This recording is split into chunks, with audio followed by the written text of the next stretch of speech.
Good morning from a beautiful Lake Tahoe. Welcome back to Geocaching with Skeight. My name's Vince. I got a new camera and the editing process is very slow. I'm working on videos right now like Arizona routes as well as just snowboarding. So that takes up a lot of my time. We got a new dog, Shasta. Oh, Shasta dog.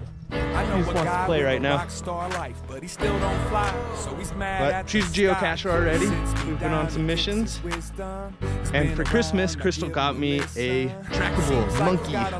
So I'm gonna have to place that soon. Sunk the tailboat out in the lake. All right, now I'm riding a bike, holding a camera, and holding the dog. It's gonna get tricky.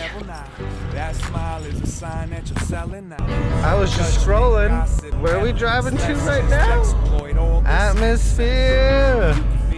Just got to Atmosphere in Reno. Yeah. And I didn't bring a battery, and my battery's dead. I'm trying to find a, I'm trying to build a, in the days of kings and queens, I was a, drink a lot of soda, so they call me Dr. Pepper. See me move back and forth between both. Reno, put your hands in the sky, hold them up high. I'm trying to find a, I'm trying to build a, go, go, go. I'm trying to find a, I'm trying to build a, go, go, go. They make their moves off of instinct and sense. Eat, sleep, and self-defense. Thanks for watching. Stay tuned.